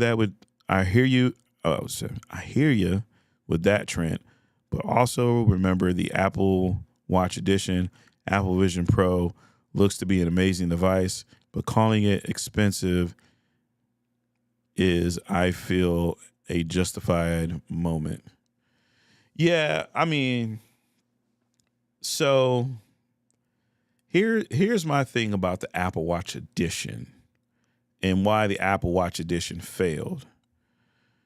The Apple Watch Edition served no purpose beyond the Apple Watch that was sold alongside it, except as a status symbol. There was nothing extra that you could do with that. Now, if Apple would have made an Apple Vision Pro and an Apple Vision SE, and the Apple Vision SE had the same capability as the Apple Vision Pro, and the only difference between the two was that the Apple Vision Pro was made out of 18 karat gold, then I could see why it would fail. I see why why that Edition watch failed, because the Edition watch was targeted at a luxury market who just wanted to be seen with it. There was nothing extra you can do. There was no extra utility to it. I can at least argue that the Vision Pro has a utility to it, just like I can argue the difference of utility between a MacBook Air and a MacBook Pro, and the difference between, an iPhone SE and an iPhone 15 Pro Max as far as capabilities and features and stuff like that. Let's see. What are you looking forward to doing with the Apple headset? Everything. And the only reason I'm saying everything is because I've had like this big ass list of stuff that I want to do with it, and I've said it multiple times over different streams. So it's not your fault. At some point, I need to like tag all this stuff and make chapters or whatnot. But long story short, watching movies, recording stuff, working on stuff while having documents open, or replacing my desktop setup, going on trips and having it with me and only using that, leaving my MacBook Pro at home sometimes, a whole bunch of different shit. Like literally go back to everything that they showed during the event. Everything that they showed during the event, I want to try it out. I want to test it. I want to use that stuff. You know, I want to do that stuff. So everything you see there, I want to do that and more. Let's see. Movies, anything else that could be greatly improved with VR. A lot of stuff. A lot of stuff, man. Yeah, just go back to the whenever you get a chance, go back to the beginning of the stream when the replay comes out and just rewatch from the beginning of the stream up into maybe like at least like an hour in or whatnot. Because there's a lot of stuff I want to do, but then I still have to get the device and I have to see what I actually can do. Because I'm not as naive to say that Apple has all this shit locked down, and I'm still gonna have to take it out the box, use it, set it up, get used to it, see what works, see what doesn't work, see what needs to be updated, see what needs to be fixed, and kind of just roll from there. Let's see. I'm really looking forward to immersive, high quality experiences. Me too, man. I'm ready. Sign me up. Hearing people talk about the Alicia Keys experience was amazing. I definitely want to check that out. Definitely want to check. I want to check out all the experiences. I want to check out the dinosaur coming out of the wall. I want to see the little butterfly land on my feet. I want to experience it for myself so I can talk about my experience and be along another group of people that have had those experiences. Also, I just want to chill with other people that like the Vision Pro. You know, just like there's a group, there's people out there that have met up in the metaverse and enjoy that stuff and become cool with each other. I would like to do the same thing with Apple Vision Pro, or at least communicate in different ways. And I'm there. Like, look, if I don't mess around and sell this phone, I could drive up to Best Buy tomorrow, hand them this phone, and get a Meta Quest 3 if I wanted to, and mess around with that. And you know what the honest guy's truth is? Guess what? I could like both. I could like the Meta Quest and I could like the Vision Pro. Who'd have thunk, right? Because I've done that before. Like I've had Apple and Android and fluently moved in between the two and not really picking one side over the other. And I'll tell anybody right now, if you don't believe in the Vision Pro, if you don't want to spend the money on it, don't do it. If you want to go get a Meta Quest, go get a Meta Quest. I got a Meta Quest 2 upstairs right now with my kid's name on it. They said no Netflix. I wonder if I can play Xbox via Safari. That is a good idea. I might have to try that. I have an Xbox. Personally looking forward to replacing my multi-monitor setup with one. Got it on order. Just wish it worked with my Windows machine as well. I would pay a lot for cable that connects them both. Oh, okay. So what I think is going to happen is somebody's going to make an app and put it in the App Store, and it's going to allow that connection to happen between a Windows computer and the Vision Pro. We saw a quick preview of that of where somebody kind of like just jerry rigged this thing together, and they were able to get their Windows computer to connect, I believe, through I don't know if it was AirPlay or pass through or whatever, but they were able to get it to show on a Vision Pro simulator. So that gives me some hope for, the Vision Pro. The other thing that'd be cool is, I know the Vision Pro is supposed to like have like a Mac OS, like OS or Mac OS Vision OS type of thing. If someone did like a Parallels thing where you could have Windows on there, like we have on the Apple Silicon Macs and the previous Intel Macs and stuff like that, that'd be dope too. More flexibility.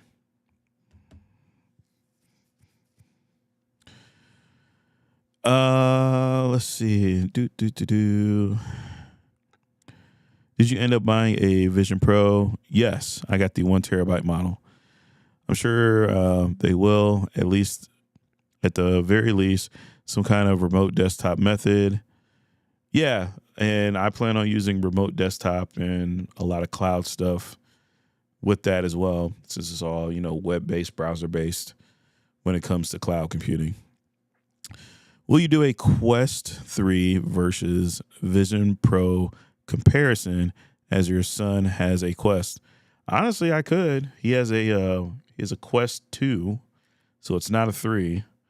So I don't know what kind of comparison that would be, but it possibly could. Maybe I find somebody that has a Quest 3 and I borrow it from them, and I'm just like, hey, Apple Vision Pro user uses a Quest 3, or a Quest 3 user uses an Apple Vision Pro. Pros and cons between the two.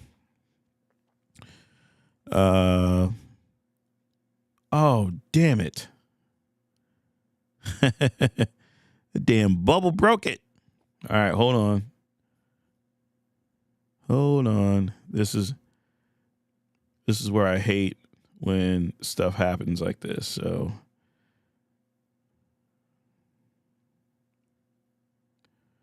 let's go to this. Let's put this here. Let's get rid of this.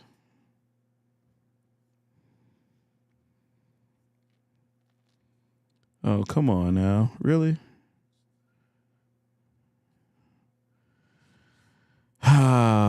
OBS. I hate you sometimes. I really do.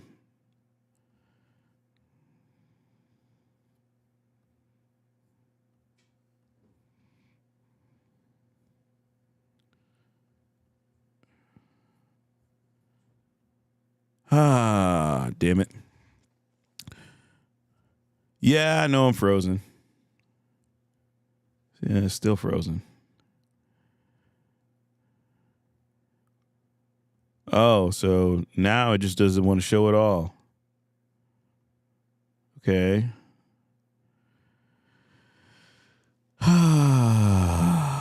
Yes.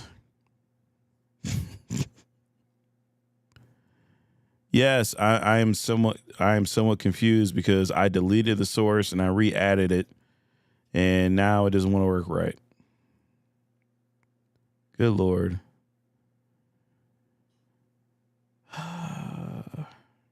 I've had a long day.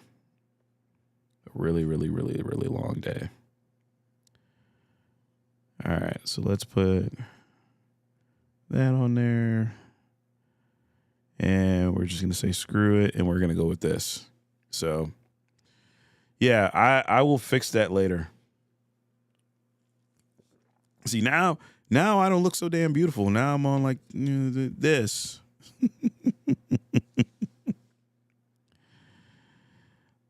That was the other thing I tweeted earlier. So I turned off the damn reactions in FaceTime, and it's still happening, which is stupid. What are you recording on right now? I am recording on my MacBook webcam. So, yeah, that's that backup life.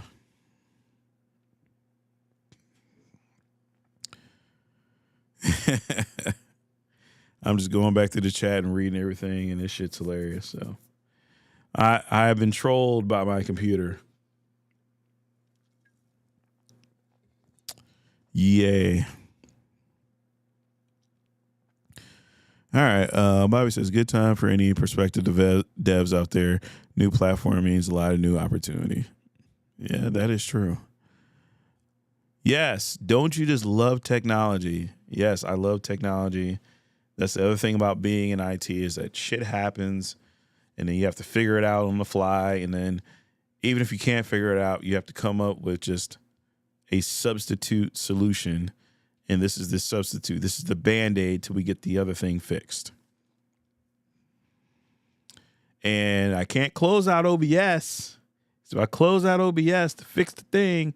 The stream's going to end. So, yeah. Let's see. I replied to your post on Twitter about reactions, by the way. All right, I will check that one out after the stream because right now I'm just in the zone of just chilling and just hanging out, man. Yo, Michael Grant with the $1.99 super chat. Did you get the Vision Pro? Abso-fucking-lutely. But yes, I got the 1 terabyte model because I was too afraid to go with the 256 gig model. 512 was like maybe, but at that point, I was just like, whatever.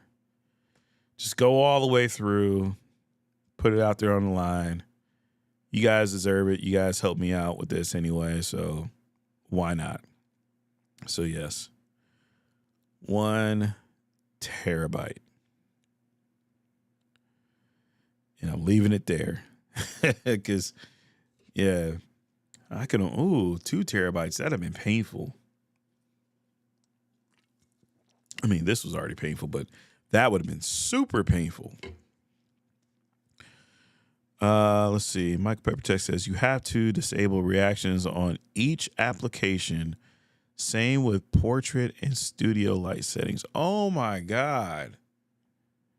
For real? Okay, I'll do that. I'll make a list and go through. But that, you know what? I'm gonna give Apple a lot of praise, but with this, that is stupid as hell. It's so goddamn dumb. I got the 512. Felt everything else would be in the cloud. Yeah, I could see. I can see that. I might have to up my iCloud storage too. Ooh. They said more different generations in 2025, so I'm sure we'll see more of that. Just Vision Pro, maybe 2 new generations. Honestly, what I would think it would be is I don't think, because normally if you make a design and you have the tooling and all that stuff, you're not really going to change that up. So what I think Apple would do is they would come out later on with another Vision Pro, but just the updated internal specs. Maybe it's a little bit lighter. Maybe it's a little bit slimmer. Who knows? But I think they're going to stick with that design, at least for like a good, I'd say about 3 years, 2-3 years, maybe 4 years. And then at some point we'll get some like radical change and they'll switch it up a little bit. Oh, damn, balling. No, I'm not. I gotta make that up. And the other thing is so with the super chats, about half of them are going to come through on the 21st. And that's going to go right back into, clearing the extra input I had to do. So that's taking care of that. Then the rest of the AdSense that I made up is going to be on the next month over. So I'm chilling. But I look at it this way. This is the best way I can look at it. I would rather do this now at the beginning of the year. And I know I'm just going to be making Vision Pro content and really not talking about much else. And it's all going to be Vision Pro updates and just going all the way through. I don't have to get S24 Ultra. I don't have to look at another Google phone. I don't have to touch any other phone, any other tablet. Don't even have to look at another iPad. Don't even have to look at another Mac Mini or MacBook Air or anything like. For the rest of this year, I am set. The only thing I'll be looking at is the Vision Pro and whatever accessories decide to come out along the way. So I'm glad that big purchase is over and I can look and I can say, hey, I can finally take money and I can save it, right? Totally cool. Not have to worry about, hey, all these different things are coming out and I got to, nope, not doing it.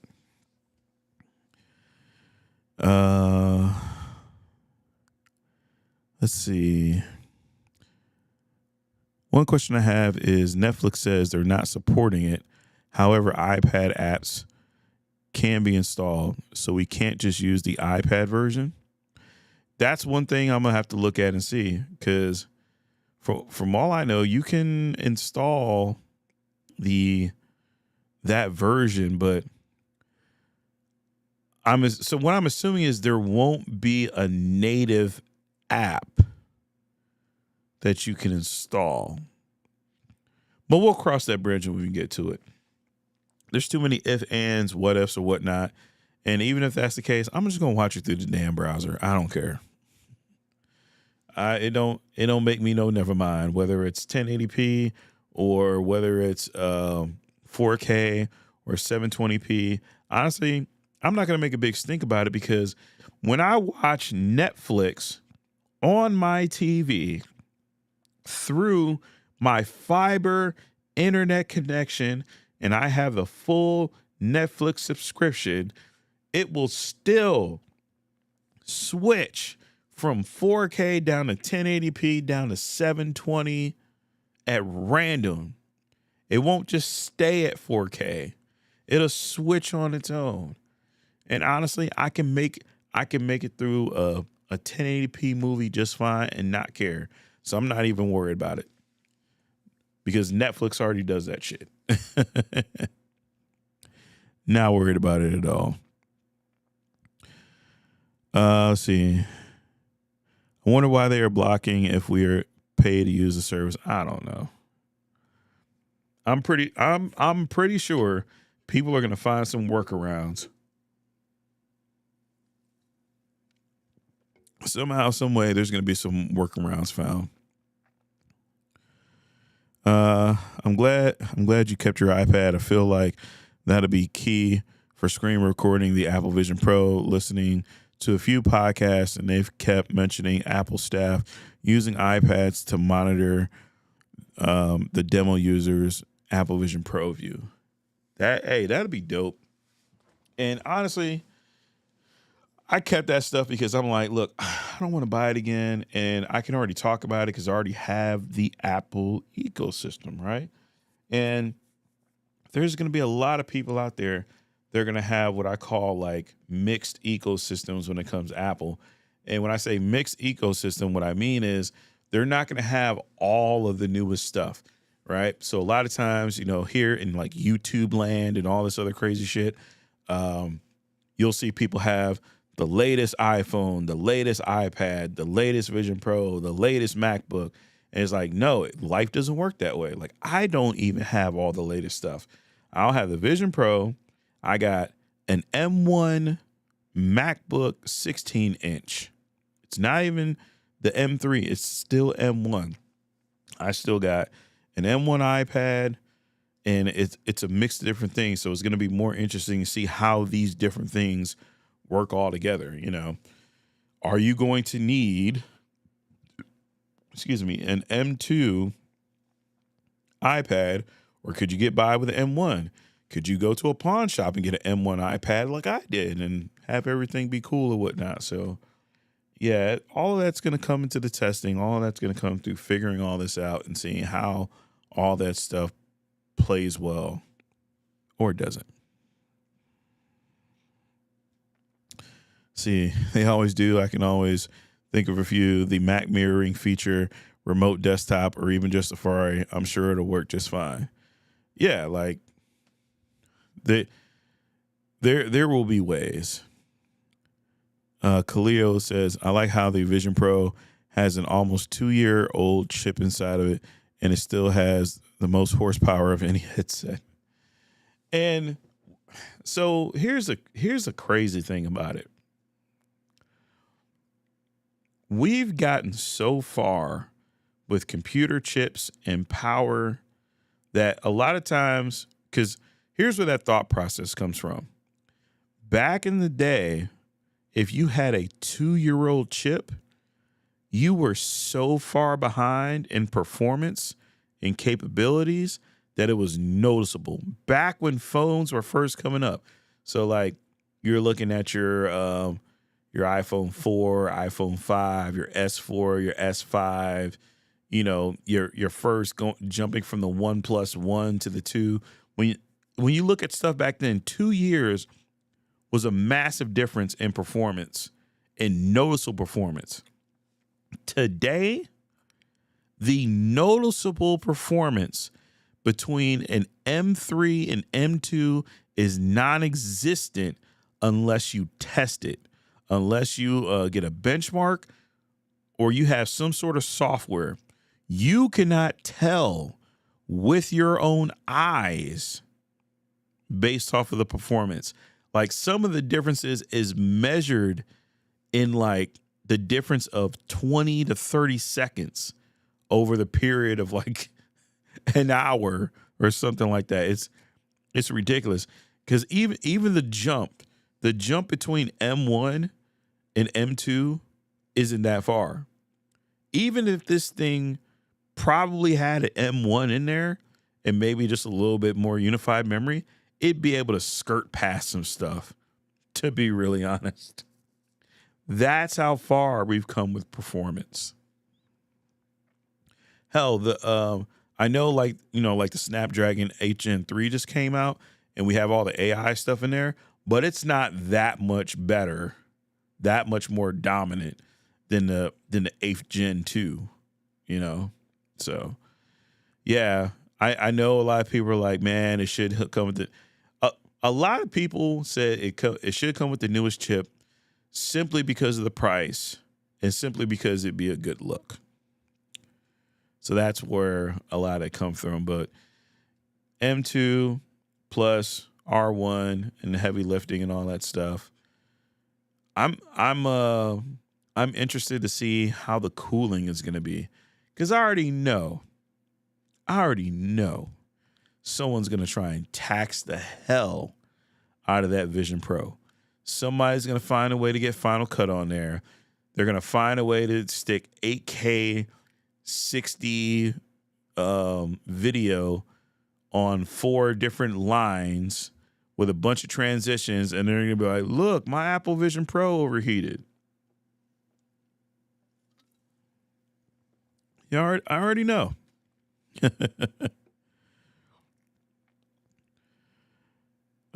See.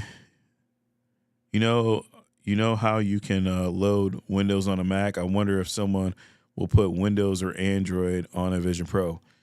Parallels. I believe that will happen. If you don't know about Parallels, look up Parallels, but it's basically a Windows emulator that you can install on top of, I believe, Mac OS.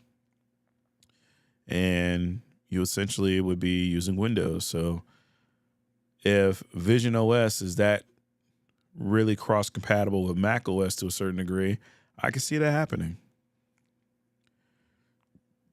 That would be crazy, though. So, let me check out Twitter real quick. See what I missed.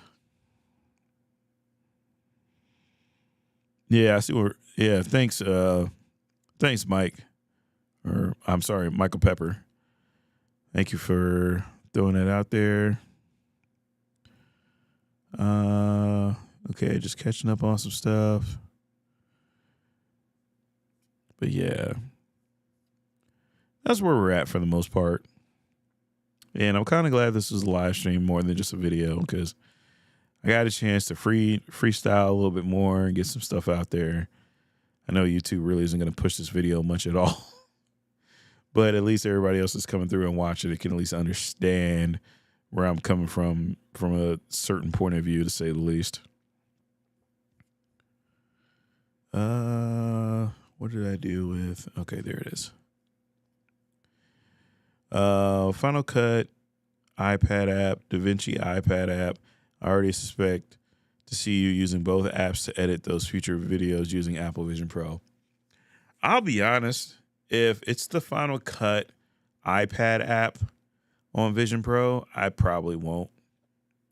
Now, if I can have LumaFusion, if I can, look, I'm telling you right now, if I can have LumaFusion on the Apple Vision Pro and have the Apple Vision Pro with me, I will take my memeing to another level.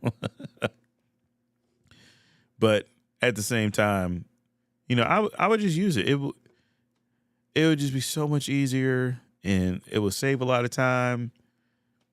Yeah, I would definitely use LumaFusion with the Vision Pro. Brad says it's content. I know. I just prefer I prefer the regular Final Cut over the app version. Like, literally, that's where I'm at. Oh, man. So, all right, y'all. I'm going to get out of here. I've been streaming for 2 hours. Tired. And I want to go to bed. I had a little drink about an hour ago and went straight to my head. Bonus points if you could tell me what movie that song was from.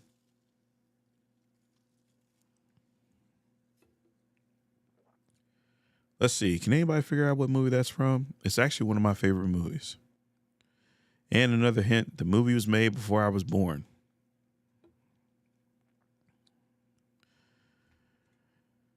It involves a very large animal that was going around and killing people.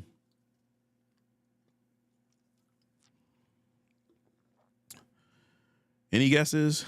Going once, going twice. It was from Jaws, which was made in 1975. Random trivia of the day. So, yeah, I'm going to get out of here. Y'all take it easy. Have a good time, and we'll talk about some more Vision Pro stuff another day. Take it easy. Peace. Peace.